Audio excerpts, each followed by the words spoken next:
అందరికీ నమస్కారం. Welcome to my channel. ఇప్పుడు అందిన వార్త ఏపీ విద్యార్థులకు గుడ్ న్యూస్. విద్యార్థి మిత్ర కిట్లు వివరంగా అయితే చెప్తాను, స్కిప్ చేయకుండా చూడండి.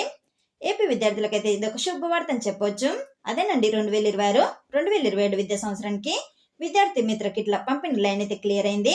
ఈ పథకం కోసం ప్రభుత్వం 830.4 కోట్ల నిధులనైతే విడుదల చేసింది. ఈ ప్రభుత్వం అయితే ఇప్పుడు ఇంకా కిట్ల కొనుగోలు సరఫరాకు సంబంధించిన ప్రక్రియను అనుమతి అయితే ఇచ్చింది. విద్యార్థి మిత్ర కిట్లో ఏమేమి ఉంటాయంటే పాఠ్య పుస్తకాలు, note books, school bags, uniform, ఇంకా షూస్, సాక్స్, ఇతర చదువు సామాగ్రి అన్ని కూడా ఉంటాయి ఆ కిట్లో. ఇవన్నీ ప్రభుత్వ పాఠశాలలో చదువుతున్న విద్యార్థులకు మాత్రమే ఉచితంగా అయితే అందిస్తారు. ఎందుకు ఇది శుభవార్త అని చెప్పవచ్చు అంటే 2026-2027 విద్యా సంవత్సరానికి ముందే కిట్లను అందించే అవకాశం అయితే ఉంది. అలాగే తల్లిదండ్రులకు భారం కూడా తగ్గుతుంది. దీని ద్వారా విద్యార్థుల చదువుపై పూర్తిగా దృష్టి పెట్టగలుగుతారు. ఇంకే టెన్షన్ లేకుండా. మొత్తంగా చెప్పాలంటే 2026-2027 విద్యా సంవత్సరానికి ఏపీ విద్యార్థులకు ఇది ఒక పెద్ద గుడ్ న్యూస్ అని చెప్పొచ్చు. మీరేమంటారు కామెంట్ రూపంలో తెలియజేయండి. ఇలాంటి అప్డేట్స్ కోసం మా ఛానల్ని ఇప్పుడే సబ్స్క్రైబ్ చేసుకోండి. బాయ్.